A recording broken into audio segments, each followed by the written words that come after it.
Next, a man whose partner took his own life 2 days after telling his family he was gay says more people face being in a similar situation if those angry protests over LGBT rights education in primary schools continue.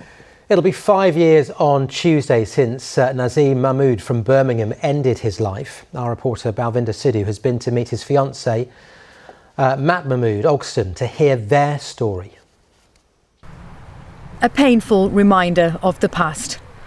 Matt Ogston visits the cemetery where the man he loves is buried. Naz Mahmood was a successful doctor who planned to marry his boyfriend of 13 years. But at the age of 34, he took his own life. 2 days after coming out as gay to his family. He'd never been asked the question directly by his parents. And in that moment, when he was asked, "Why are you crying? Why are you crying? Is it because you like men?" He had the opportunity to do something that he'd always wanted. And in that moment, he was told by his parent that he had to go to a psychiatrist to be cured because they thought it was a disease. It's been almost 5 years, but the pain of losing Naz is still raw.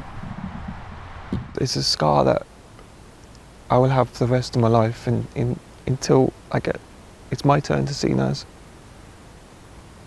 And no one should ever have to go through this. Naz grew up in Birmingham, not far from where protests have been taking place over teaching primary school children about LGBT rights. Matt says the row over this issue is deeply disturbing. Imagine if Naz had to walk past those gates. How would he feel? And then how would somebody who's from a similar upbringing to Naz, how are they going to feel when it was a loudspeaker saying it's not okay to be gay and Muslim? That is going to lead to more suicides in that community. Naz and Matt met in a nightclub in Birmingham in 2001, but they kept their relationship a secret for 13 years. Matt says Naz was too afraid to come out. You couldn't really walk down the streets feeling comfortable because we feared that being seen and then the consequences of being seen, what was going to happen. And so we decided to run away to London. And in London we had this beautiful life where we didn't know anyone. There was no family members down there. And we could be free to just be ourselves. Dr. Rusi Jaspal has spent the last decade researching identity and psychological well-being amongst gay Muslims. He says many lead secret lives. Many gay Muslims do not have supportive networks. Therefore, they end up living in isolation. They'll end up living in secrecy. Many of them may be leading double lives, and this can be very traumatic for their psychological well-being. Matt has now set up a foundation in memory of Naz to help other people who are struggling with their sexual identity. I keep Naz's memory alive because he asked me to promise him never to forget him. And I think it's really important that the world never forgets him and also why he died. Well, Balvinder joins us in the studio now. Very strong words from we've heard in all of these reports this week. Where do we go from here?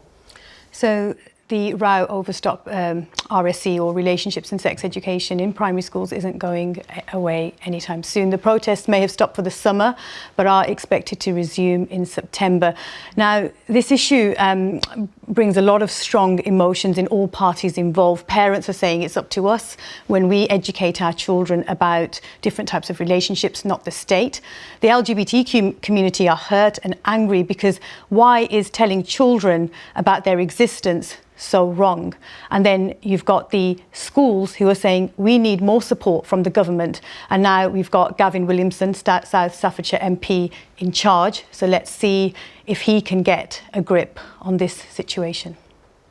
Thank you very much, Val. Well, if you've been affected by any of the themes in the reports that we've shown this week on LGBT rights and the issues over schools and the arguments, there are links to support on our website. There's the addresses on the screen right now. And if you want to catch up on that series, you can do so on our YouTube channel.